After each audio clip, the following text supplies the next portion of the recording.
In this video, you'll explore different methods for transforming artwork, like rotating and scaling. Transforming artwork is another important part of creating in Adobe Illustrator. To start with, you'll arrange the toppings on the pizza. So first you need to resize the shapes to fit them better on the pizza slice. You'll resize them all at once to work a little smarter.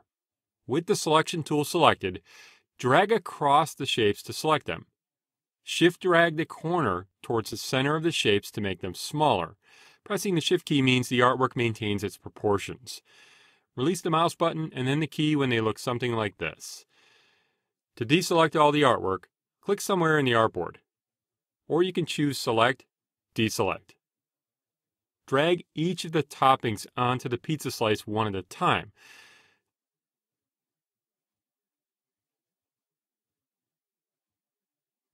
To make copies of the pepperoni, press the Option key on Mac or Alt key on Windows and drag this pepperoni shape. When it's where you want it, release the mouse button and then the key. Do this one more time so you have a few pieces of pepperoni. Option drag on Mac or Alt drag on Windows the green pepper shape to make a copy. Release the mouse button and then the key. To rotate this shape, move the pointer off a corner, and when you see the rotate arrows, drag to rotate it a little bit. Try selecting another shape and dragging to rotate as well. You can move the shapes around if you want to make it look a little better too. Now to cut off the toppings that are outside the pizza shape, you can use the Shape Builder tool again. Choose Select All, since you need to select all the shapes you want to affect with the Shape Builder tool. Select the Shape Builder tool in the Tools panel on the left. Press the Option key on Mac or the Alt key on Windows. Click in the fill of a shape, not the stroke, to remove it. There, that looks a little better. So that you can keep the pizza shapes together and transform them all at once, you'll group them together. Click the Group button in the Properties panel on the right. You'll see the word Group at the top of the Properties panel. That means the shapes will now be treated as a single unit.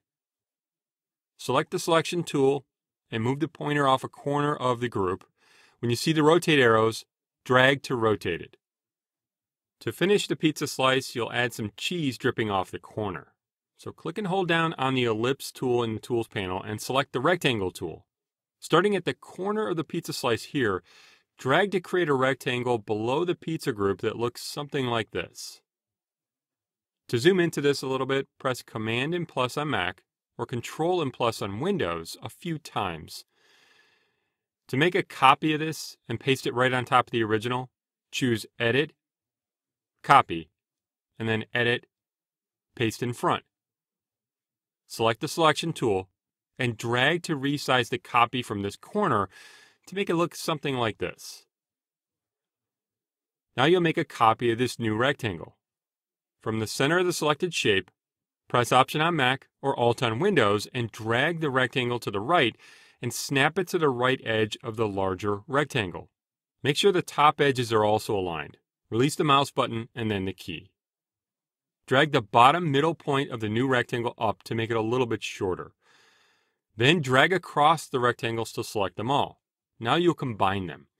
Select the Shape Builder tool in the Tools panel and drag through all three shapes to combine them. The cheese should be rounded down here to look more like it's actually dripping cheese. To do that, select the Direct Selection tool in the Tools panel. Drag across the bottom points of the rectangle so you can round just those points. Then drag one of the corner widgets you see to round the corners for all of them. The cheese would definitely look better if it was connected to the pizza, so it looks like it's part of it. You can edit the shapes you just created to do this. With the Direct Selection tool still selected, click the anchor point here and release the mouse button. Then drag that same selected point up until it snaps to the pizza slice edge. To match the cheese color of the pizza, with the cheese group selected, go back to the Libraries panel and click the pizza cheese color you saved. To save the file, choose File, Save. The logo's almost complete after assembling the pieces and adding that dripping cheese.